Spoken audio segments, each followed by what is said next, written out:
DSS keep Kanu with TB patients alleged cancel. Recently, it has just been confirmed by Nnamdi Kanu's counsel that the DSS kept Kanu in the solitary confinement with a tuberculosis patient, and which is very bad. Now, before I take you down to that story, if this is your first time of joining us on this channel, hit the subscription button for me, the like button, and also share this news everywhere. And also remember to on your notification button so that whenever our spanking news enter, you will be the first to take it. Alright, let's go into the news proper so that you will hear what is happening to MNK in the DSS solitary confinement. A lawyer, Aloy Ejimako, said the detained leader of the indigenous people of Biafra, Nnamdi Kanu, is bleeding through the nose after allegedly coming in contact with a tuberculosis patient in the detention of the Department of the State Service. In a tweet on Monday, the lawyer said, "Today, my associate barrister Mandela met with Onyendu MNK at the DSS. He reports that MNK Kanu directed me to make it public that he had an episode of profound nose bleeding yesterday and that the DSS has transferred a detained diagnosed with tuberculosis to his cell block. This is ominous. Except for failed nations, there is no nation that detains a man after his incarceration has been municipally and internationally declared illegal, with compensation and apology awarded to him." My people, you've seen what is currently going on with Nnamdi Kanu in the DSS detention. A tuberculosis patient has just been transferred to the cell where Kanu is staying, and this is very bad, and the outcome is not going to be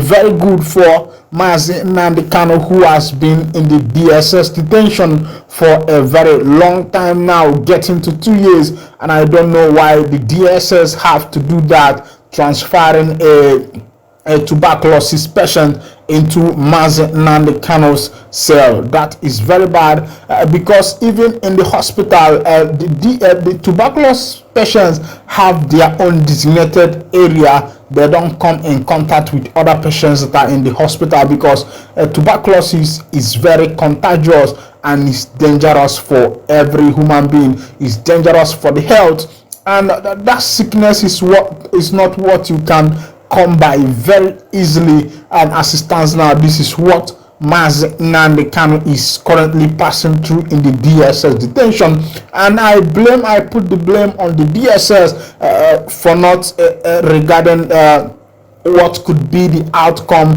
of placing Nnamdi Kanu and a tuberculosis patient in the same cell custody. This is very bad, and as you can see, day by day, NIG is becoming a failed country as the days goes by. Even though you are in prison, you should still have some rights accorded to you.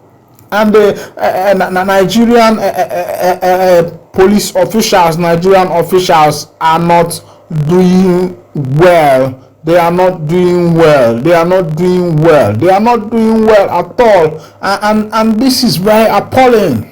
The outcome is not going to be very good, because this is dangerous. It is dangerous to Nnamdi Kanu's health. And apart from Nnamdi Kanu, it is dangerous for anybody staying with a tuberculosis patient. This is very dangerous, and I don't know what the outcome is going to be.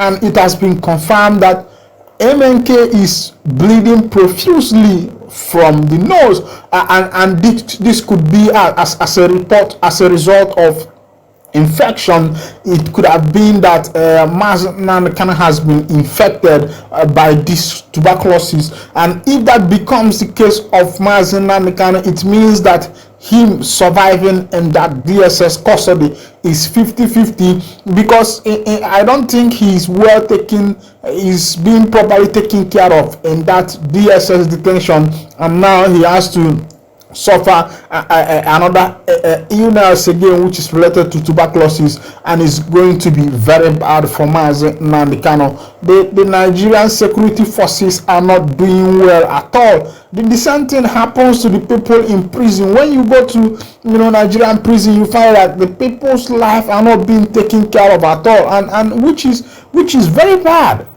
Which is very bad. People's health should be considered first. If somebody has been in prison for a particular number of years, I think that person should also be given an opportunity to survive and come out alive. Because if you lose your life, what is the need of going to the jail and believing that one day you will come out? Look at what is happening to MNK, and it is very bad. I think the government should do something about this. The government should do something about it. And also the UK government should also do something about this, because Mazi Nnamdi Kanu is a UK citizen. He is a UK citizen, and the United Kingdom should do something about this. Even Americans should do something about this, because everybody knows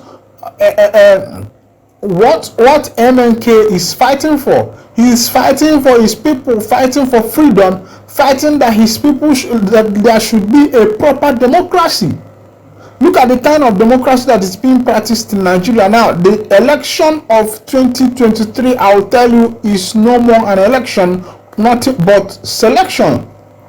People are being selected into the office and not elected. So why should things be going that way? It should be an election and not selection.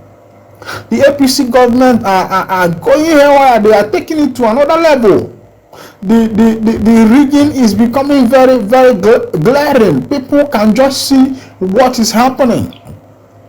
Look at what just happened in Imo State the other day. The thugs entered and carried a ballot box in the presence of policemen. Policemen were there, forces were there, and forces were there, and the thugs entered, made away with the ballot box, and nobody is saying anything about it.